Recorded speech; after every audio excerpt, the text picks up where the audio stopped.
بسم الله الرحمن الرحيم الحمد لله والصلاة والسلام على رسول الله وعلى آله وصحبه أجمعين السلام عليكم ورحمة الله تعالى وبركاته and welcome to this very special interview with our favorite teacher Ustadh Nouman Ali Khan. السلام عليكم. وعليكم السلام ورحمة الله وبركاته. Jazakallah khair for joining us for this interview. Oh, my pleasure. And I really want to talk to you about how you plan to spend Ramadan, how you plan to prepare for Ramadan as well. Okay. So I'll start with the first question is, what's your definition of the purpose of Ramadan? What should we look out for and try to achieve in Ramadan? Well, to me personally, my thoughts on Ramadan are inspired by the only passage in the Quran that deals with the subject. A little past the middle of Surah Al-Baqarah, Allah talks about the function, the purpose of Ramadan.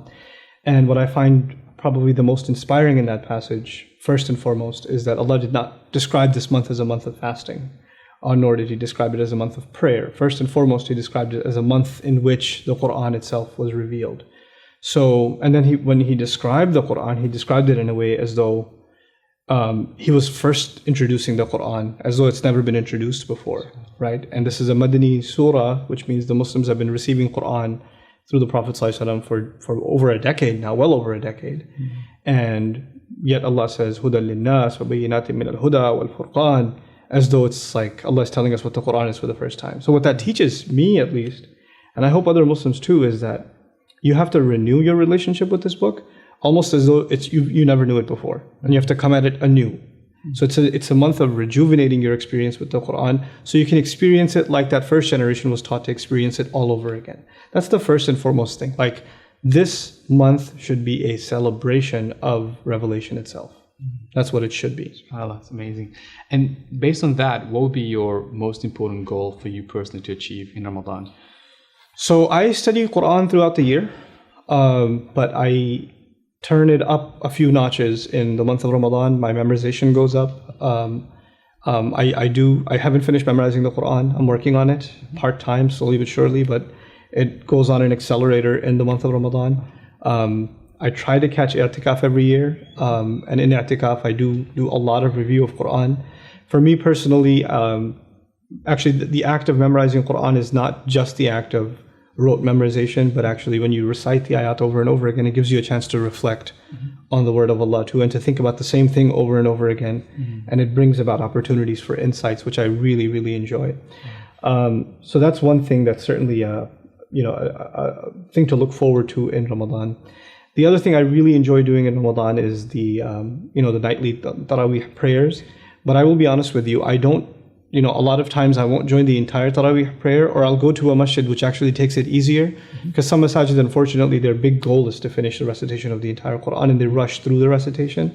And there are other masajid, alhamdulillah, in our area, there are some that actually take it easy. They won't recite a lot, but what they recite, they really enjoy reciting. And this month should not be about quantity, it should be about quality. There is no religious guideline that you have to finish the entire Quran. There's no such thing. That wasn't imposed, so we impose this on ourselves, right? And you find people that, they pray the 8 rak'ah and there's a mad rush outside of the masjid, just I got it over with, let me get out of here. But actually prayer is supposed to be this reflective, spiritual experience where you're enjoying the word of Allah in every rak'ah.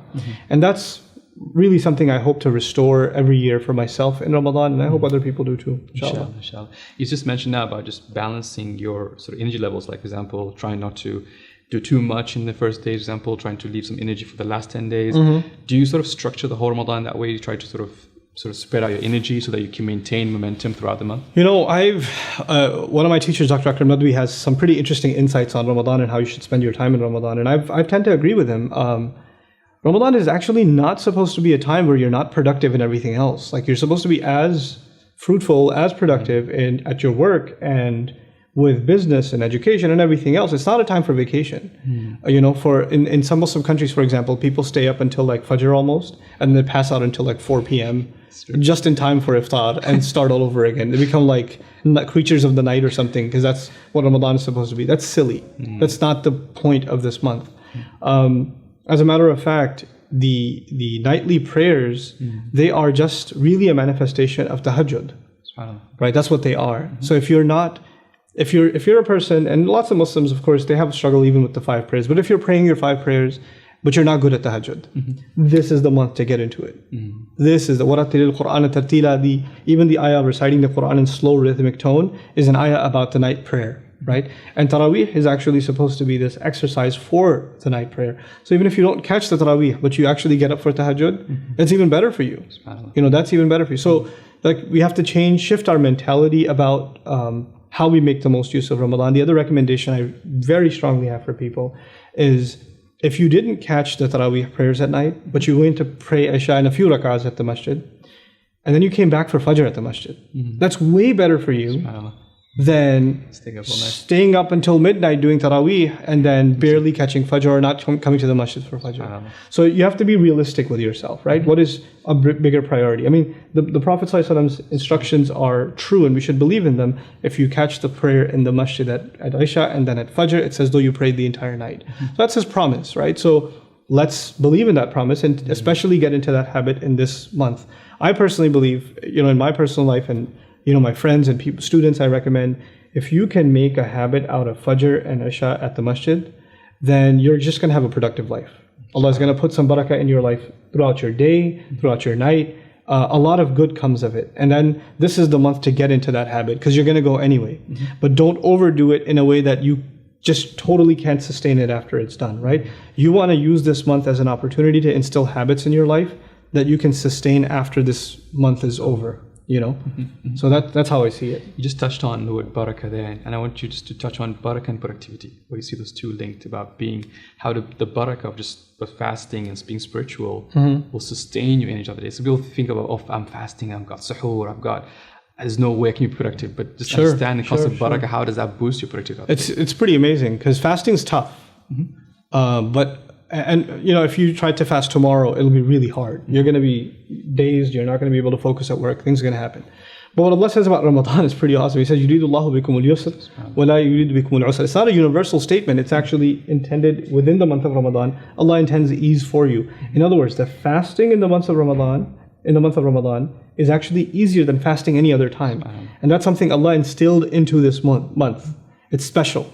So nobody's going to be able to say genuinely that they're having a hard time because of the fasting. As a matter of fact, you might even find yourself having more energy than you ever had. Now, if you don't find yourself having energy, then there are some other causes not to fasting. Now, what are those other causes? You're overeating at iftar. You're going to town at suhoor time. You're eating like 4 times the breakfast you normally eat. No wonder you're tipped over half the day because you're dying over how much you ate. The other half, you're dying over your starvation, right? So a balanced diet it's a big part of how productive you are. A balanced sleep schedule is really important. People have messed up sleep schedules in Ramadan. They're not supposed to have a messed up sleep schedule. They're supposed to have a normal sleep schedule in Ramadan. So maintain these things, take care of these things, and inshallah, it's not going to be a problem. Speaking of the word barakah, the linguistic meaning of the word is of increase beyond expectation, right? So the blessing of this month is that you're going to do work as you normally do, but you're going to find it being more result-oriented. It's going to bear more fruit. It's going to be more productive than you would expect it to be. People are trying to be productive anyway, anywhere. But the believer in Ramadan is actually expecting productivity above and beyond his own capability. There's actually this divine intervention of layers and layers of productivity over and above your own capability that you enjoy the blessings of just because you're in this month. SubhanAllah. And people talk about, for example, difficulties of the fact that now in the summer, Ramadan's coming up in the summer, it's going to be hot during the day, the Isha will be very late, Fajr will be very early. How do you just, even psychologically, overcome that sort of mental difficulty, challenge, oh my God, I can't do it, or it's going to be very difficult, I'm going to be very busy. So what do you say to that? How do you overcome that challenge? Sometimes we tell ourselves things that we think are rational, but they're actually just an excuse. But the more you think about it, the more, so our thoughts, I'll put it this way, in cognitive psychology, there are your thoughts and there are your emotions and there's your behavior. There are 3 things: thoughts, emotions, and behavior, right? And they're almost like 3 rings that are superimposed on top of each other. So when you're thinking a certain way, prolonged periods of time, it actually starts validating your emotions. You don't feel like getting up because the thoughts have now validated your emotions. Your emotions have become inflated, right? And as a result, it's now deeply impacted your behavior. So when you want to reverse this, the first thing you and I have to reverse is our thought process. Allah made this easy. This is going to be easy. no matter what the temperature is outside, no matter how long the day is, no matter what I think is going to happen or not, I know as a matter of faith, this month is going to be easy. Now, when that happens, your attitude starts changing. Once your thought changes, your attitude changes. And once your attitude changes, the behavior becomes easy, But people, often when they ask, give me some tip I can do to make the most of Ramadan, give me something I can practically do. A lot of times it's actually, the behavior part is the last part. It's the thought process behind our behavior that has to be adjusted first. And behavior is easy. Yeah. That's just easy, Definitely. That's awesome, mashallah. Can we go dig deeper about Nouman Ali Khan's personal life, the routine? What's your routine like? What's your routine like during Ramadan? What do you sort of daily schedule if there's a typical day? A lot of people might know I'm a very public figure, and so Ramadan is probably the most private time I have. SubhanAllah. Okay. So a lot of the activities that I do for the community and public speaking, I cut all that out. I don't travel, I don't speak, I try not to do anything in Ramadan. Ramadan is more for myself. Especially the evenings are more for myself. So if I do something, it's during the day. I'll teach a course or something like that just to feel like I'm still doing something. And it'll be like limited attendance. Instead of doing a program for 1,000 people or 500 people, it'll be like 20 or 30 people or something, and do it in a limited capacity, just so I'm still forcing myself to do something beyond just myself. But I do think that Muslims should balance the scale should tip more towards what you want to do for yourself to become a better person, and instilling better habits in this month. And yes, if you have time to do other productive things for your community, be engaged, etc., that's great. But really, this is the month for self-improvement. Really, this is how we should look at it.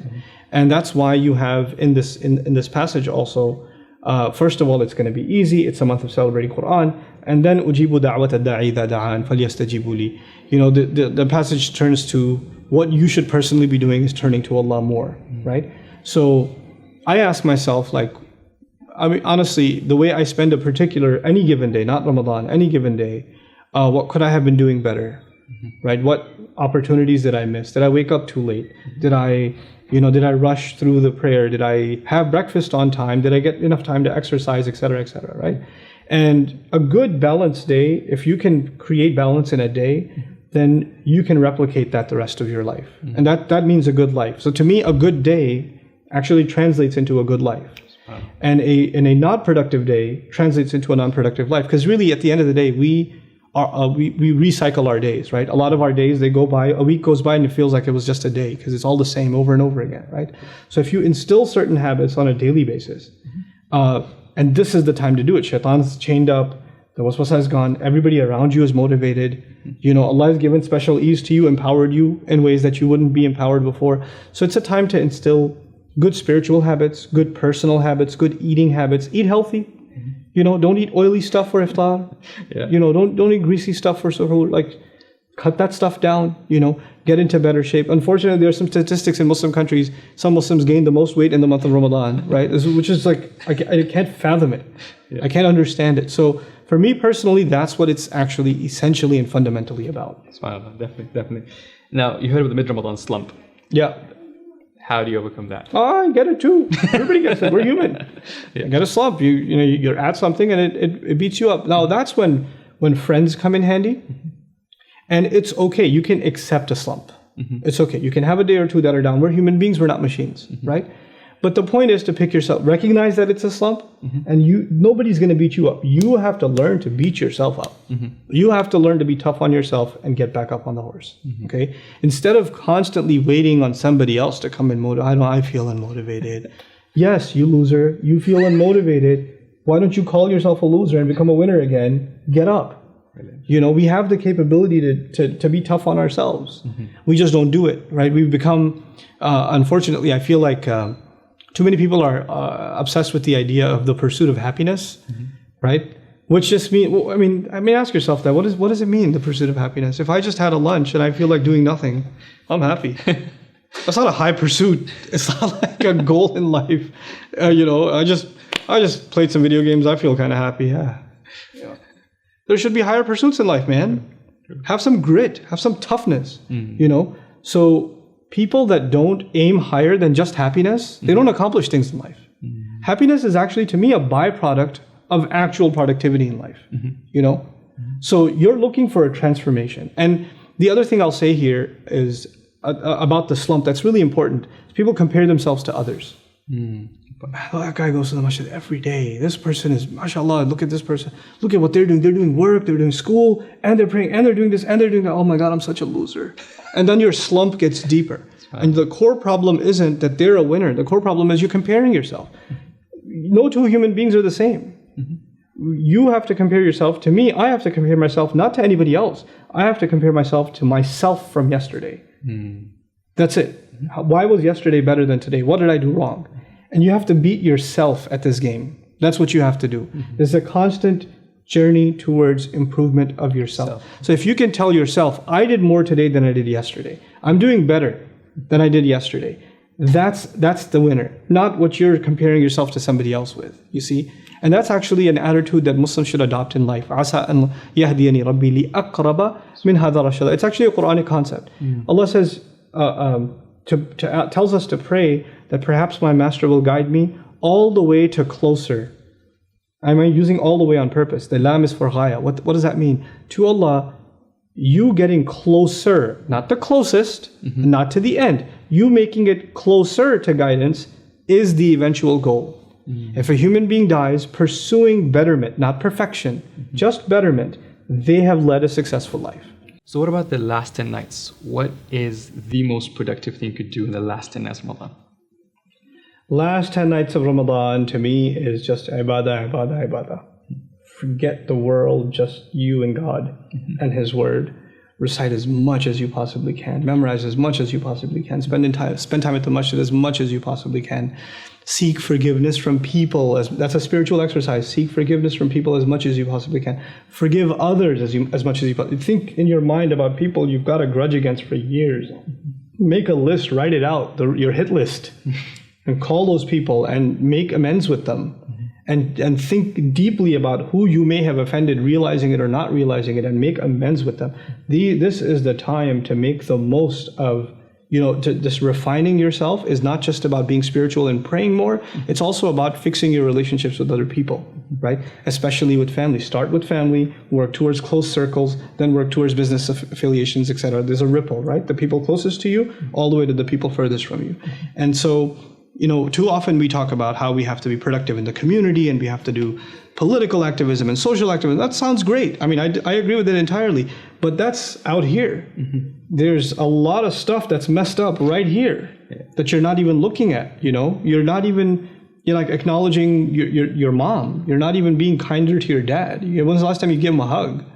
Something simple like that, This is how last 10 nights is about, to me, it's about extra, reflection on oneself and where their gaps are in life and what they should be doing to improve them. Similarly with our non-Muslim neighbors, last 10 nights is a time for you to share this joy of Ramadan with them. Give them gifts.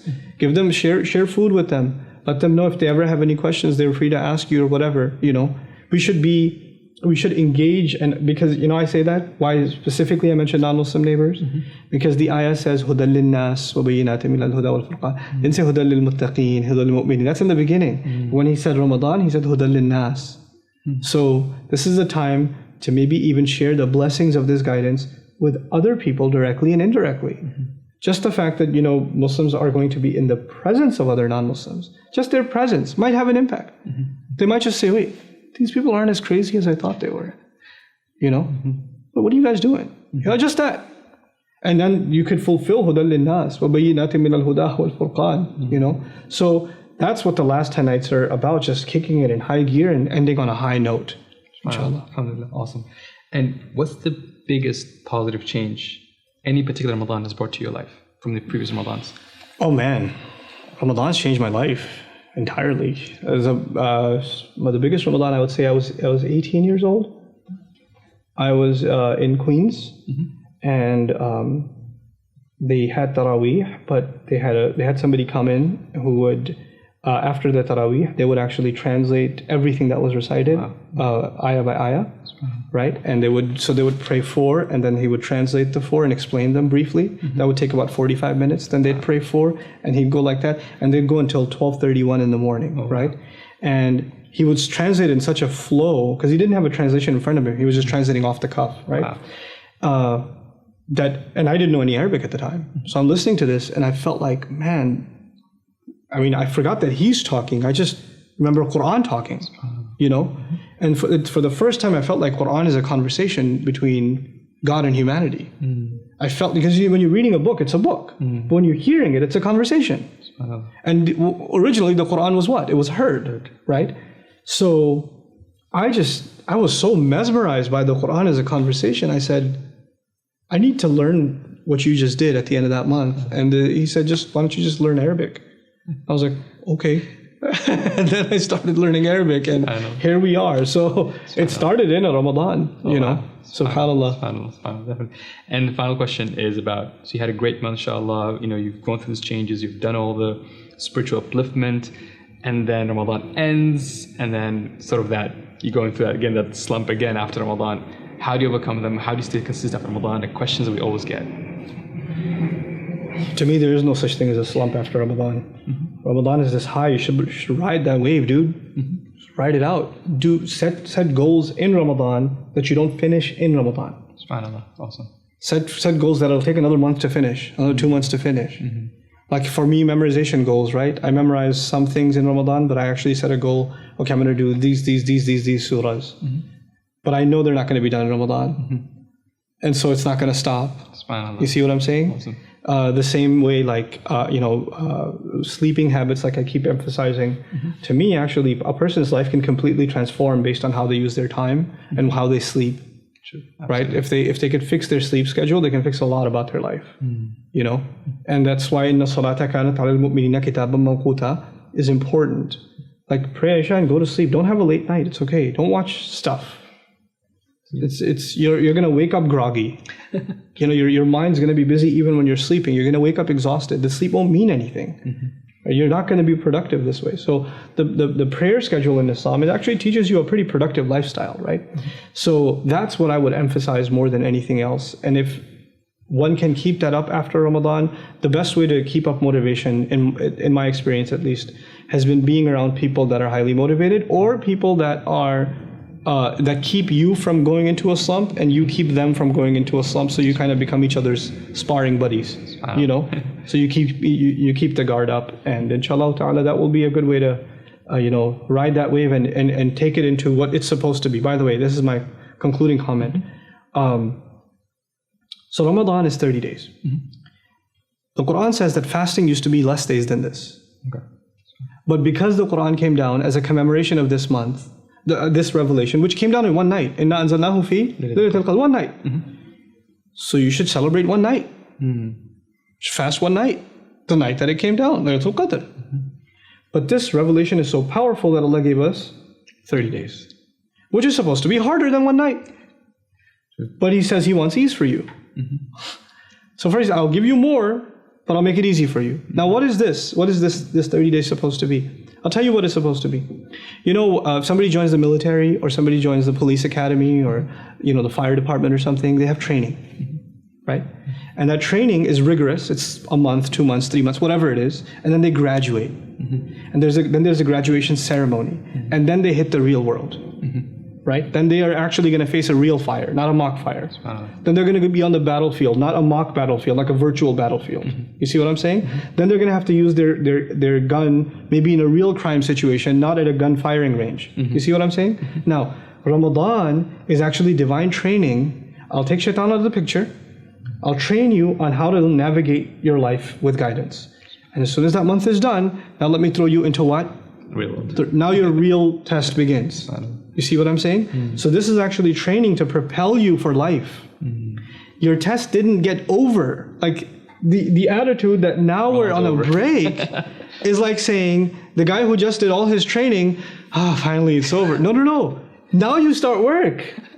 Now the work began. This is a mental shift, right? We have to face our true self. We have to face the shaitan who's going to be a qareen, who's constantly there making whispers.